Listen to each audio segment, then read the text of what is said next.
I was one of the guards of Selim I, a man beneath whose feet the earth seemed to tremble whenever he advanced, and before whom heads were lowered, not out of respect, but out of fear that he might glance up, glimpse doubt in a pair of eyes, and consign them to the darkness of the grave. 10 years I spent in his service. In those years I saw what no human eye should bear, and heard what is never spoken in the presence of kings. I was close enough to witness the beast being born within him, that creature birthed from fear, raised on blood. Selim had once been a calm prince, writing poetry and listening to Persian music on the evenings of Istanbul. But the throne in the house of Osman is not inherited. It is seized by the sword. When the prince realized that his father, Bayezid II, did not deem him worthy of rule, a fire ignited in his chest, a fire that did not go out even after it devoured his father, his brothers, and his entire household. I remember that night as if it were yesterday. We were in the palace of Edirne. The wind whistled behind the windows, and the aged Sultan Bayezid was reading a book on asceticism and Sufism. His son, Selim, entered, and in his eyes was a darkness unlike the darkness of night, rather the darkness of decision. I did not hear what passed between them, but I saw Selim emerge minutes later with steady steps. He turned to me and said in a low voice, "The throne does not wait, and whoever spares his father today will be spared tomorrow in his grave." The following day, Sultan Bayezid had passed away by the will of fate, as the court announced. But we, those who knew what happened behind gilded doors, understood that fate that night bore the face of his son. From that moment, a new era began, an era filled with glory on the outside and blood on the inside. I watched him grow lonelier with each passing day, retreating further from people, until he no longer trusted even his own shadow. And with every step toward the throne, he lost something of his humanity. Until he became Sultan Selim I, the man history would remember by a single, unforgettable name: Selim the Grim. I am Abdullah ibn Khurshid, one of the guards of the Golden Gate at Topkapi Palace. I stood only steps away from the man who would change the face of the empire forever. From the very first day of the coronation of Selim I, everything inside the palace changed. Music no longer echoed through the corridors, the oud was no longer played in the halls, and the voices of the concubines no longer brought joy to the place as they had during the days of Sultan Bayezid II.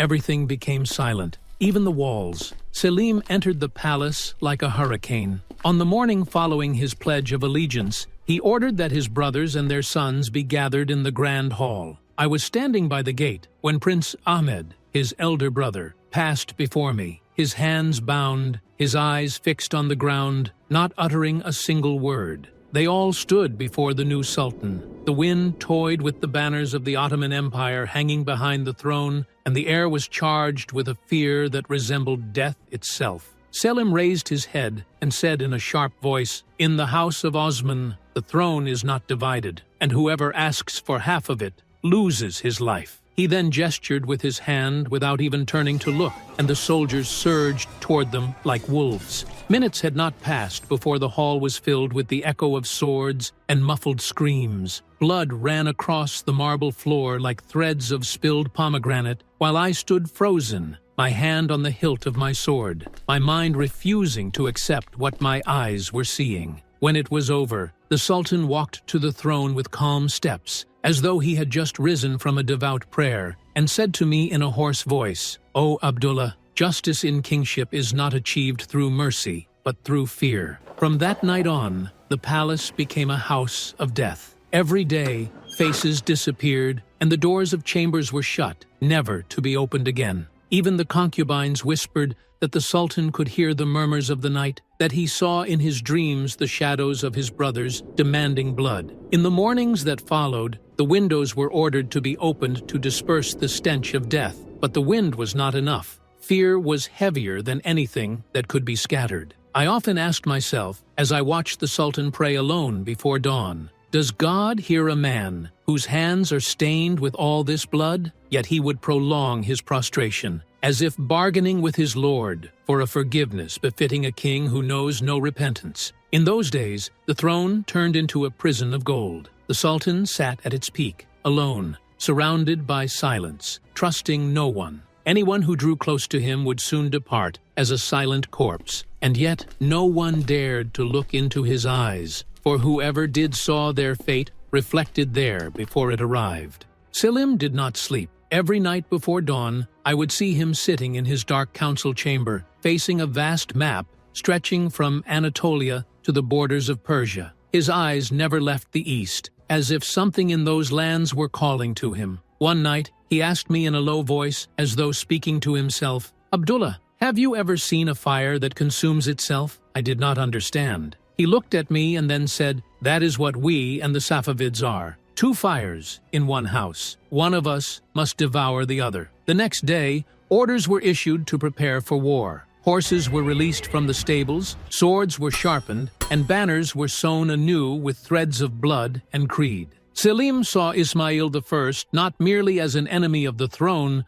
but as an enemy of the faith itself. And war, to him, was a divine mandate, not a political campaign. We departed Istanbul in a terrifying procession. The sky was gray, and the soldiers chanted, "God grant victory to our conquering Sultan." But I saw something else. I saw in the Sultan's eyes a blaze that did not resemble victory, but rather a passion for blood. Throughout the march eastward, he was silent, speaking only when necessary. At every dawn prayer, he recited the same supplication, "O God, make my sword your sword, and my judgment your judgment," until we reached the plains of Chaldiran, where it seemed the sky itself split between fire and smoke. The Safavid army stood before us, thousands of horsemen on colored steeds, red turbans crowning their heads. Shah Ismail raised his banner, smiling with a strange confidence, as if death were a guest he knew well. The Ottoman cannons began to roar. The earth trembled beneath the pounding hooves, and swords leapt from their scabbards like demons bursting from flame. I was close to the Sultan.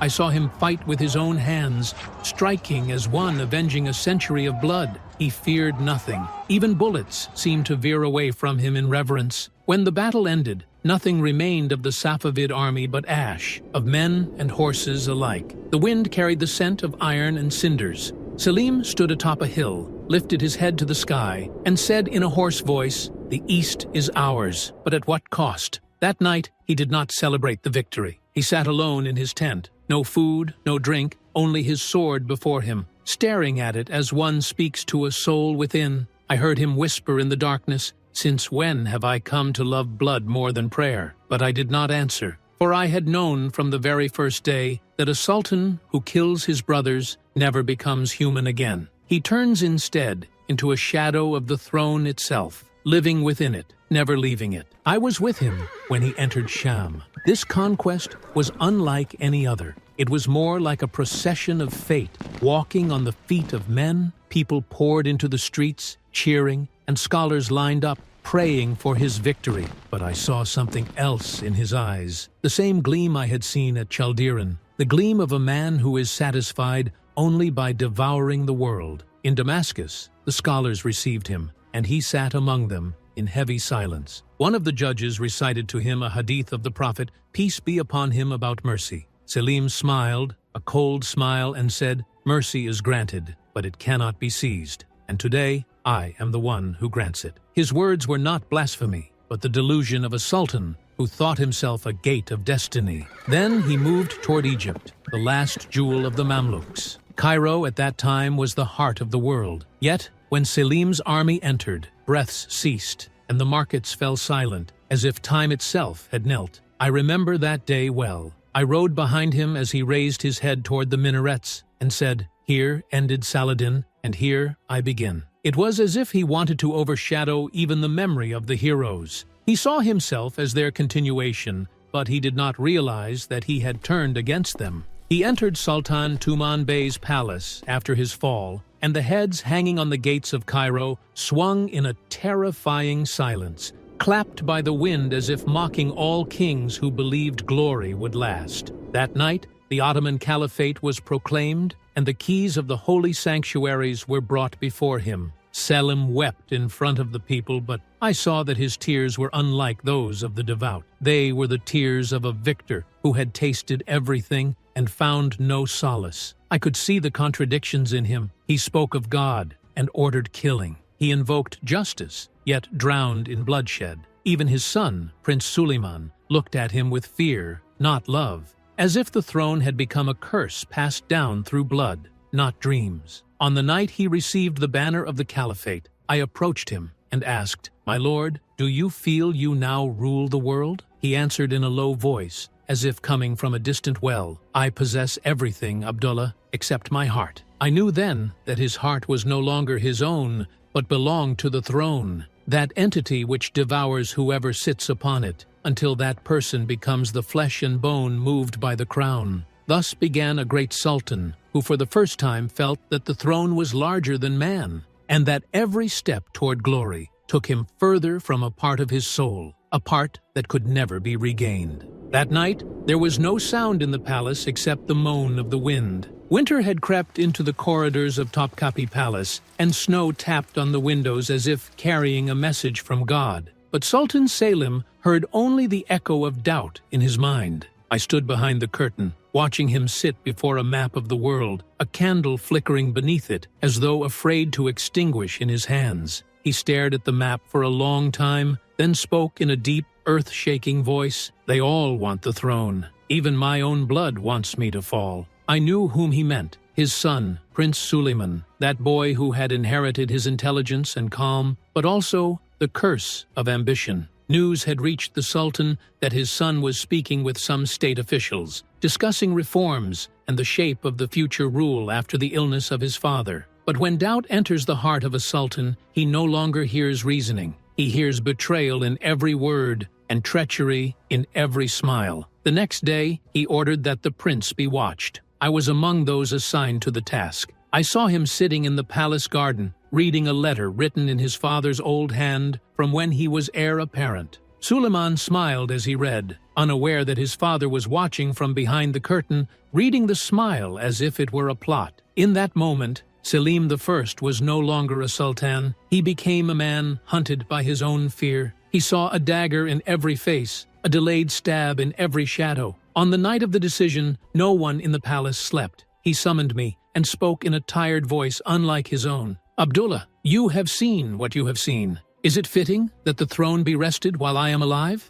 I found no answer, so I remained silent. He said, "Then let this be my final test in rule. I will test my mercy and kill it." At sunrise, the sun rose over a palace drowned in silence. The doors were closed, the guards changed, and tears were held in eyes. Prince Suleiman was led to the council, but when the Sultan saw him, he froze in place. The son knelt before his father and said, "My lord, if I have erred, I seek God's forgiveness and yours, for you are my father and my king." Those words could have quenched the fires of hell, but the Sultan no longer saw his son. He saw in his eyes his own reflection, a young man ambitious and fearless, as if fate were repeating itself to mock him. He gestured once with his hand. Then his voice broke, as he said, "No two sultans can exist in one state." And in a single moment, everything ended. In that instant, as his voice choked with tears, I realized the Sultan had not killed his son. He had killed his heart. From that day on, he was never the same.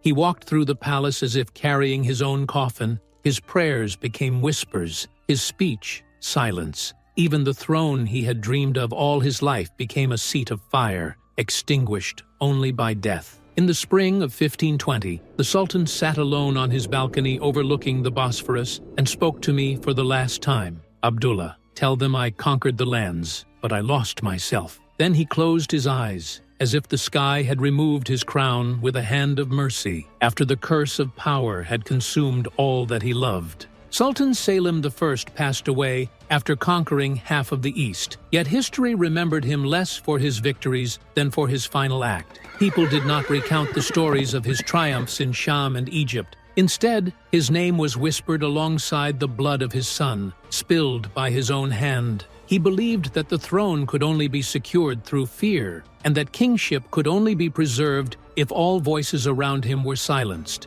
Yet he did not realize that the greatest defeats do not come from beyond the walls, but from within the heart. Selim, who was nicknamed the Grim, severed with his mercy the last thread that bound him to humanity. With his son's death, his soul died as well. Historians said of him, Selim conquered the lands, but closed the heavens upon himself. The Sultan departed, leaving his life story as a lesson for all who seek boundless power. Authority built on blood bequeaths nothing but ruin, and a crown, no matter how bright with the gold of the world, if not weighed with justice, becomes a curse upon the head that wears it. Thus, Selim I transformed from a sultan who terrified kings into a man haunted by his own conscience. And history remembers him to this day, not as a conqueror, but as a father who killed his son in the name of kingship.